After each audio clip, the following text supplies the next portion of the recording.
Hey everyone, what's up? Yeah, I thought I'd come on here and do this live review. I've already typed it up actually, so I'm going to read off that. And hold on, let me move that for a second. And see if this works. You know, but yeah, this is my review of the season 7 finale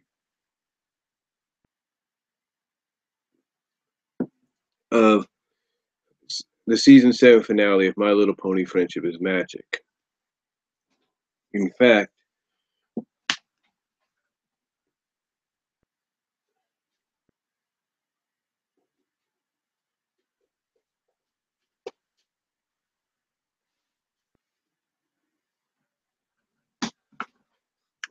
I have it right here, as you can see. I actually DVR'd it when it came out. But what's funny, um,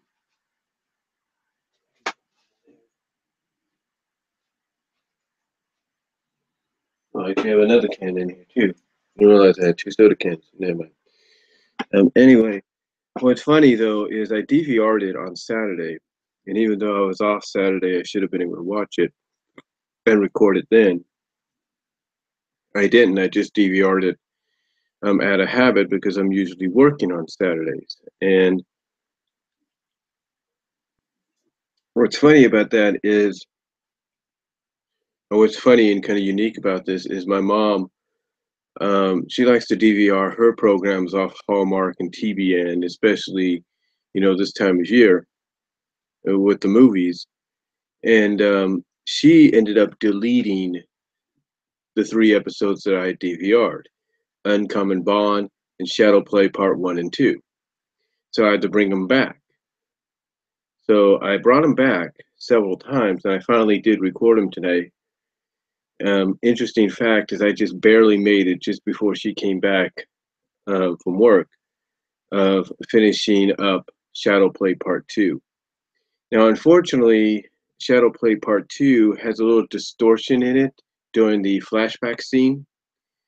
So I'm guessing either that's because my mom kept deleting and I kept recovering the DVR recording of the episode, or it might have been just when it aired, because when I checked the on-demand version looks okay.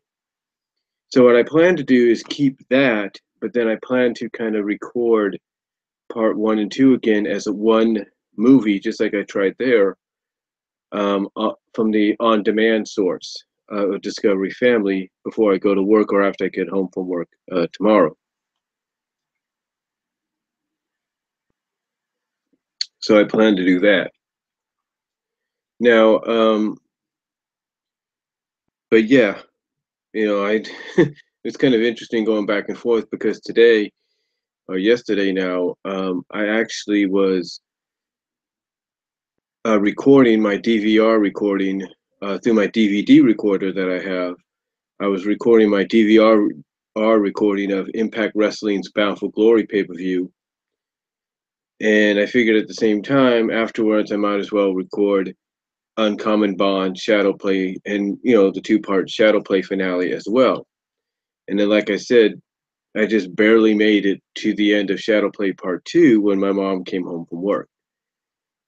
And what's funny is, for some odd reason, even though she knows I'm a fan, pretty much as you can see with the rarity in the background, and you've seen elsewhere on other ways, like let's see, if you can see Twilight right there, the talking magical Twilight, as well as the Funko figures I have and all that. You think by now she'd be a little bit more respectful of it, and she is. She is respectful. She understands. But they still kind of. I mean, is it just me, or do family members still like to tease their family members about liking something like MLP? I don't get it. Because when she asked me what I was recording and watching, because I had turned off the TV, it's just a habit. I don't want them really saying anything. The more I avoid them teasing, or at least trying to have fun at teasing in kind, if you will, with no harm done, the better it is for me, and I think the better it is for anybody else.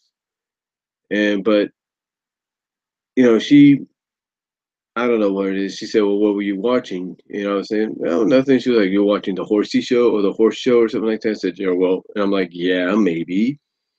You know, she calls it the horse show, whatever. You know, just and you could tell it's a little bit of a tease.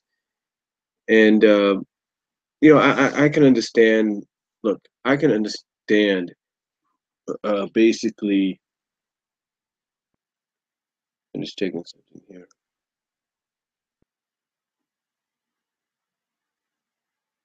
Just taking, just taking something there for a second. But you know, I can understand.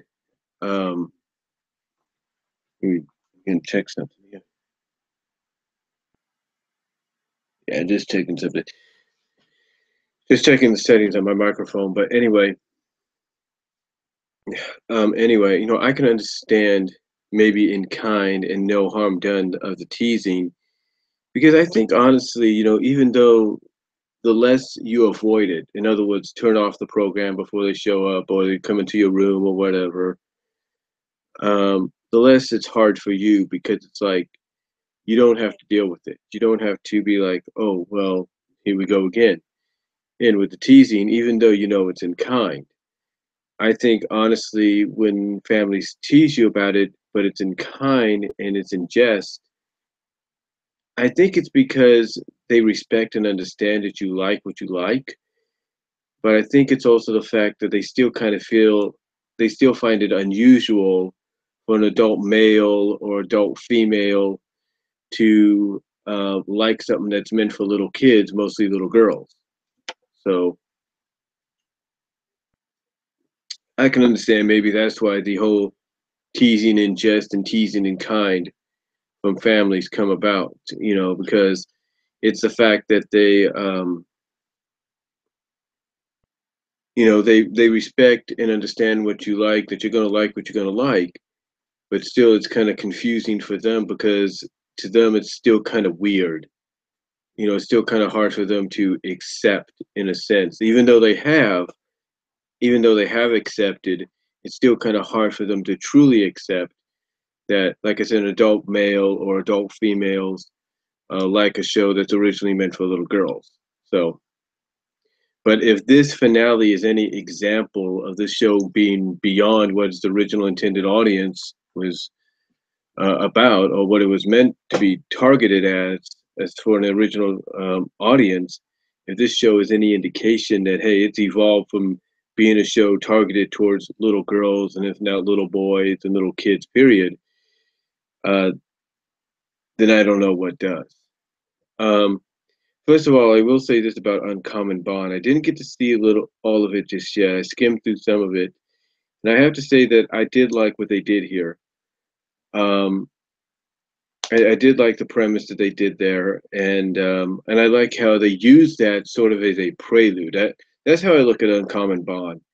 I mean, I like how it showed that um, you know, Starlight and Sunburst could still have a lot, could you know, still have a lot in common in a sense. They still have likes and you know, still have the likes and dislikes and all that. But you know, I like how it kind of shows that even though they grow apart, it doesn't mean they don't have anything still left in common, and that they can always find different ways to enjoy something that they've always enjoyed together. So I like that premise, and I liked how it's set up for the two-part finale because basically, when you look at Uncommon Bond and you look at the premise that it had a good premise, good story arc, but it basically acted like a prelude. It acted like a prelude to the two-part season finale. That's what it served as. And as far as the two-part season finale goes, I know this is a, this is a um, I know I've used this before when I talked about the movie, but mm, and you know, Angry Joe's even used that when he's done reviews for movies, and even Angry Joe Vargas has done that when he's done movies and all that. Even Huey Toonmore, you know, Animat, you name it, Linkara. But honestly, and I think even Vigo would agree with it. But honestly, this here, magnificent. This finale was just magnificent. I mean, I now I didn't watch it entirely. I skimmed through it. I watched and skimmed through what I could to get an understanding, and going off what I saw, because I did see a majority. I did see the what's known as the important parts, the major parts of this that you, so I can get an idea. But what I saw, magnificent. What I saw for this finale, and from what other people have said, this was done terrifically. This was just a piece of masterful storytelling in a sense. Even though some may say it was rushed and crammed a little bit, I don't feel it was that. I honestly don't. I feel like this was done magnificently. I feel the pacing was good. And for what we got in 44 minutes altogether, I would highly recommend watching over. In fact, I even say that at the end of my review, my written review, which I will read to you right now. Let me see if I can get it over here, right here. But this is what I said, honestly. This is my review right here, and hopefully I'll be able to get it in the description box here so you can see it. If not, I'll provide a link to it maybe at the DeviantArt once I post that on there. But this is what I said. This is my shadow play review that I wrote up, and I quote,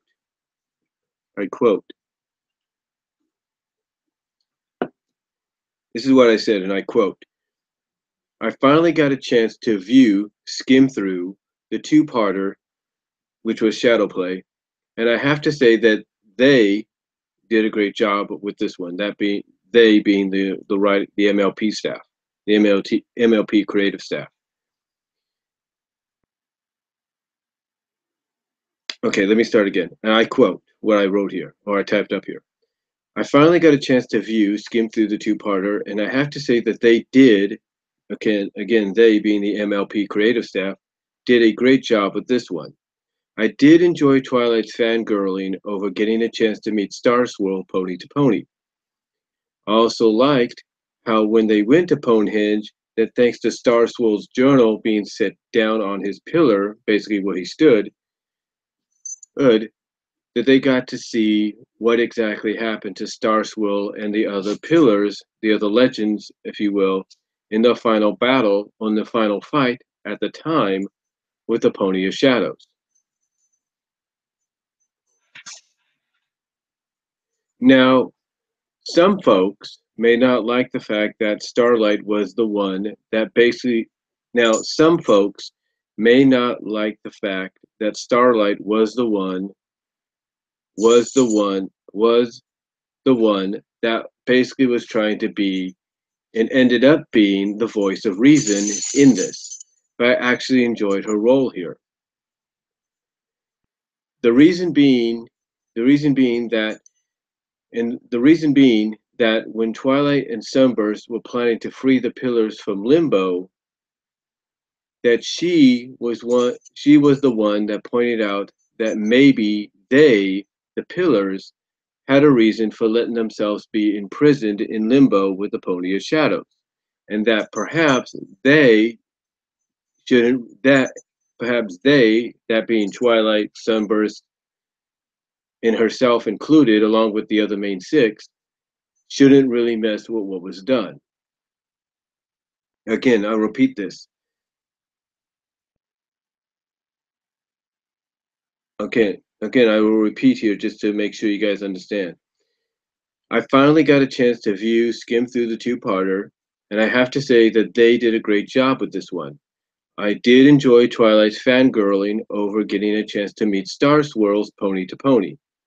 I also liked how when they went to Ponhenge, that thanks to Starswirl's journal being set down on his pillar, the one that he stood at, that they got to see what exactly happened to Starswirl and the other pillars in the final fight at the time with the Pony of Shadows.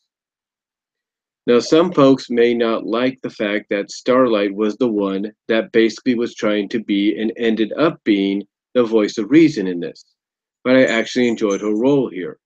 The reason being that when Twilight and Sunburst were planning to free the pillars from Limbo, that she, Starlight, was the one that pointed out that maybe they, the pillars, had a reason for letting themselves be imprisoned in Limbo with the Pony of Shadows, and that perhaps they, that being Twilight, Sunburst, herself, Spike, and the rest of the main six, shouldn't really mess with what was done.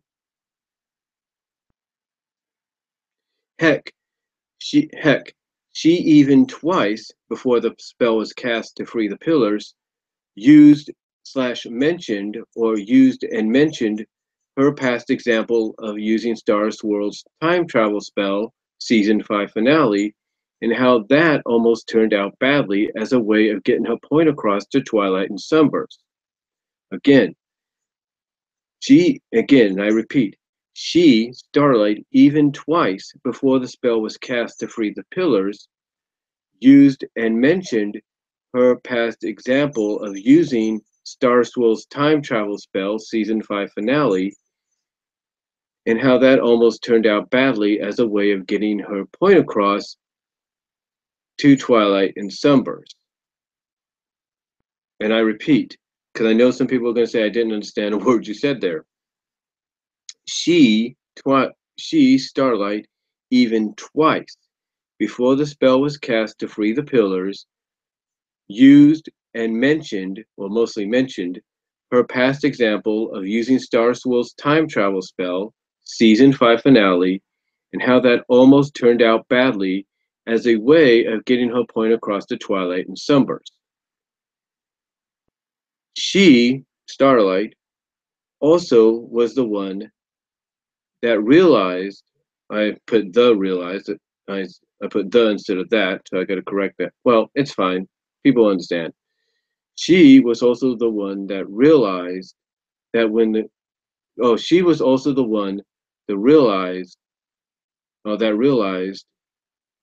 that when the cutie mark app called all the main six's cutie marks at once, that it only does that when there's a friendship problem to be solved. Again, I repeat, she, Starlight, also was the one that realized that when the cutie map called all the main six's cutie marks at once, that it only does that when there's a friendship problem to be solved. And I added this in there because I thought it was a funny moment. I found it hilarious. But I added this by saying her reaction when Rainbow's calling the cutie map a super duper villain tracker after Rarity referenced the last time they were called by the map was to her, Starlight's village, I found hilarious because Starlight's reaction was like, because when Rainbow mentions that, Rainbow looks at Starlight and says, "Oh, no offense." Starlight's reaction was like, "Really?" You know, it's like, "Really?" So I found that hilarious. Now, continuing on, and I quote, "And yes, I did like the fact that despite feeling down because Twilight wasn't listening to her, due to Twilight trying to impress and prove herself to Starswirl, she still stuck up for Twilight in the end and used her past experience to help Twilight feel free Stygian from the Pony of Shadows. Again, I repeat, yes, I did like the fact that despite feeling down because Twilight wasn't listening to her, due to Twilight trying to impress and prove herself to Starswirl, she still stuck up for Twilight in the end and used her past experience to help Twilight free Stygian from the Pony of Shadows. Stygian, of course, was and is Starswirl's apprentice.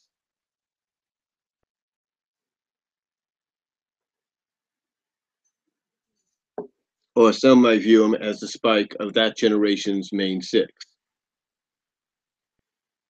Now, speaking of that moment, after Twilight enters the Pony of Shadows and she meets Stygian, I loved how the pillars all had the look of surprise and realization that they actually caused Stygian to be manipulated by the Pony of Shadows, because they didn't realize that he wasn't betraying them. All he was trying, all he was trying to do, I forgot to put to do, but that's okay.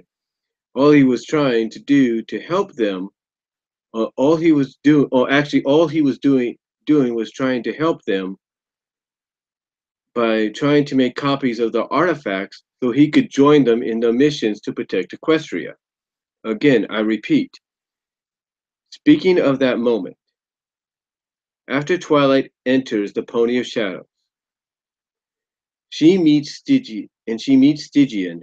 I loved how the pillars all had the look of surprise and realization that they actually caused Stygian to be manipulated by the Pony of Shadows, because they didn't realize that he wasn't betraying them.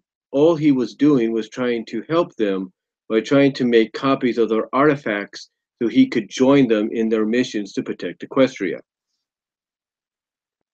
To me, this was a good moment for the Pillars' character development, because once they finally heard Stygian's reasoning for taking the artifacts, they all realized that they screwed up by assuming something that wasn't true and not giving Stygian a chance to explain his reasoning.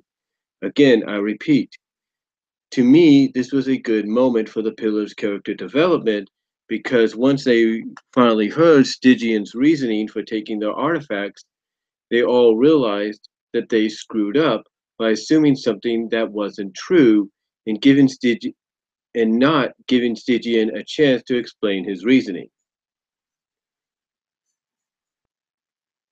And that everything that occurred 1,000 years ago, and that everything that occurred 1,000 years ago could have been avoided had they just listened and not assumed. Again, I repeat, and that everything that occurred 1,000 years ago could have been avoided had they just listened and not assumed. One thing I did, now continuing on, one thing I did really enjoy was when one thing I did really enjoy was when Starswirl dismissed Twilight's plan to trap the Pony of Shadows at first. That the main six, that the rest of the main six finally. Okay, hold on. Hold on there. Okay, all right. Continuing on, and I quote: "One thing I did really enjoy was when Starswirl dismissed Twilight's plans." Okay, one thing, I'm sorry about this, I do apologize. Continuing on, and I quote, "One thing I did really enjoy was when Starswirl dismissed Twilight's plan to trap the Pony of Shadows at first, that the rest of the main six, finally having enough of his treatment of her at the time, stood up for her, that being Twilight, and explained to him, that being Starswirl, that she never does anything halfway when it comes to magic. Rainbow even mentioned her, Twilight, getting her wings because she finished writing one of his, Starswirl, spells. And I even suggested someone get a group screenshot of the main six from this scene. Again, I repeat, so you guys can have an understanding. So you guys don't feel like I'm stumbling over my words. Like I said, and I quote, "One thing I did really enjoy was when Starswirl dismissed Twilight's plans, and at first, to trap the Pony of Shadows, that the rest of the main six, finally having enough of his treatment of her at the time, stood up for her and explained to him that she never does anything halfway when it comes to magic. Rainbow Dash, or Rainbow as I put here, even mentioned her getting her wings because she finished writing one of his spells."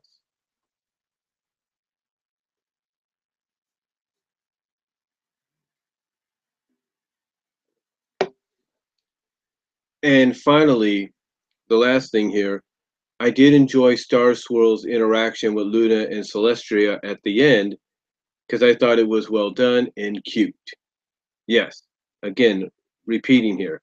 I really liked Starswirl's interaction with Luna and Celestia at the end because I thought it was well done and cute.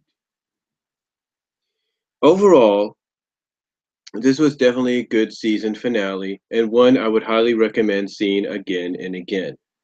The animation was good. The main sixes, along with Starlight, Spike, and Sunburst character developments during the search for the Pillar's artifacts and throughout the 44-minute finale was done very well. And surprisingly, I don't know if anybody mentioned this, surprisingly, there was no musical numbers in this one, which I will, as good as some of the songs are throughout the series, admit is a welcomed bonus because it allows the story to flow much smoother and nothing, in my opinion, feels hushed. So kudos for that. I can also see where some felt that this could have served better story-wise for the MLP movie than what we got instead. But hey, both were very good in the end, that being this finale and the movie. Now, this does open doors for season 8, 9, and 10, for season 8, season 9, and season 10, which with the last two there, I believe we will get, and the stories and arcs that can be explored in those seasons because of this finale. The rating I have given this is an A plus and a 10 out of 10. So yeah, overall, I thought this finale was done very, very well. You know, I know some people may not think that. I know some people may feel like they could have done more, that this finale could have benefited from being maybe a three-parter or a four-parter. You know, that maybe they could have used an example from season 4 where they would use certain episodes to emphasize, you know, each of the pillars and their contribution to what was going to happen here. But I think they kind of did that already. Campfire Tales kind of did 3 of them right off the bat with the 3 campfire stories that Rarity, Applejack, and Rainbow Dash told the CMCs. And it also benefited from um, the Fluttershy episode that they did,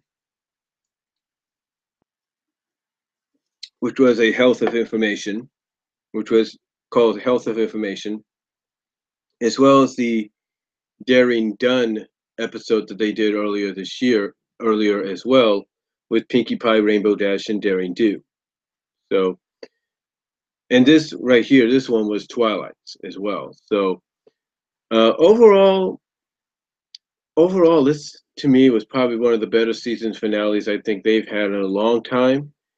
I think that everybody's saying that season 7 is basically where the franchise kind of bounced back from not being so good or kind of having its problems is justified.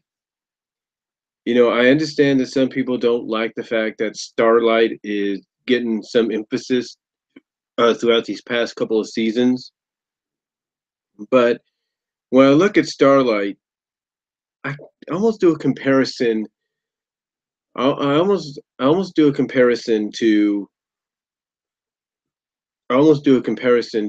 Hot Rod when he was Rodimus Prime, or before he became Rodimus Prime. I see a girl that's in a position. She's kind of like the Hot Rod, the Bumblebee of the show. She's basically like she's under the tutelage of basically the leader of the group. She's under the tutelage. I mean, if you watch Transformers Prime, and then you watch, I guess it's a spin-off Transformers Robots in Disguise, you basically get the gist right there that Bumblebee is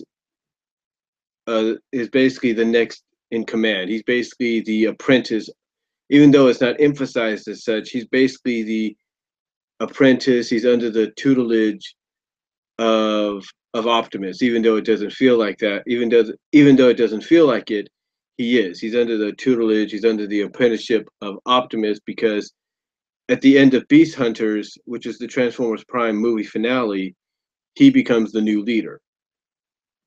officially. He basically becomes like the second in command, the new leader. And like I said, the spin-off that comes after it kind of emphasizes that as well. Sorry for the lag there. It kind of emphasizes that as well. So that's how I kind of look at Starlight. She's kind of in that position to where she's the apprentice, and she's inevitably probably going to be the second in command if they were to go in that route.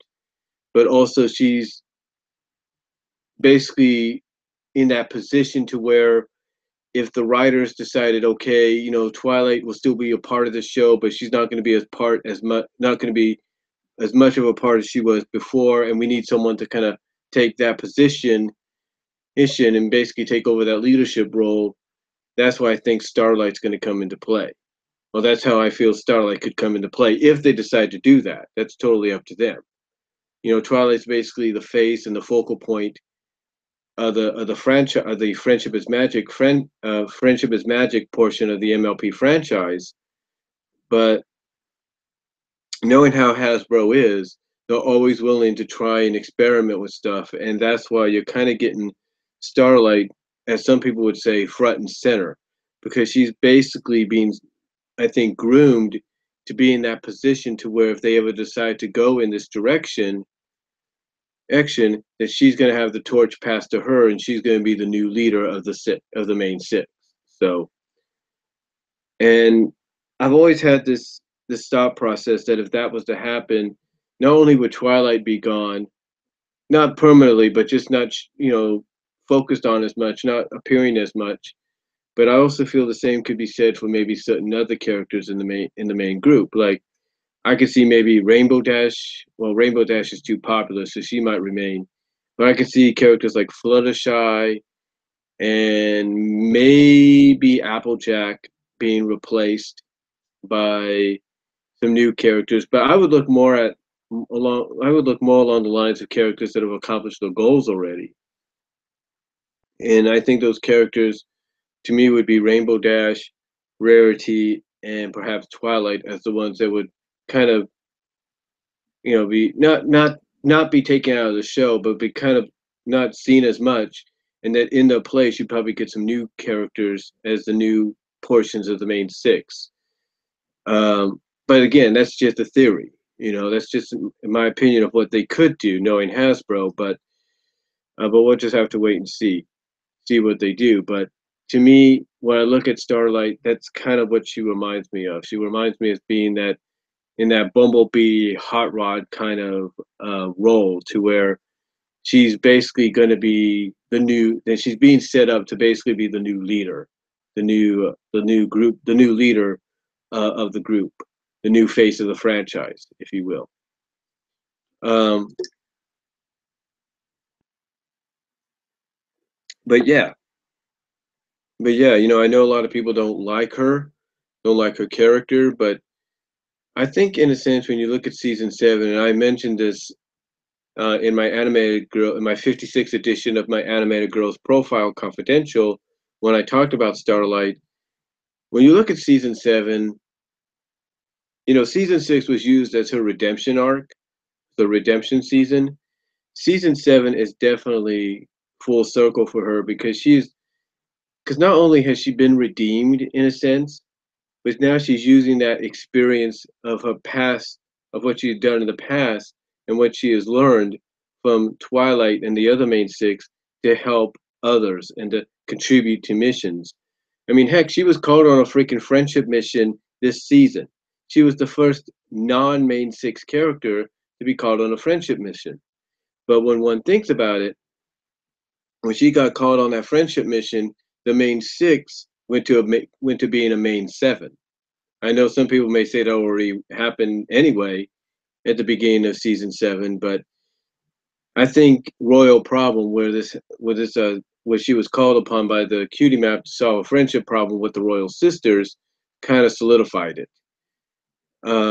But overall, getting back on topic here, again, I know people like don't like the fact that she kind of was like the voice of reason in this, but I think some people have said on the message boards and stuff that they really didn't have a problem. Some people actually said that this was a long time coming for her because a lot of people felt that she didn't really contribute as much even during her redemption, and that this basically this moment here, this episode here, really justified everything that she was being built up as. That this justified everything that the writers, whoever the writers, the story, the creative team was putting her through in season 6 and mostly here in season 7.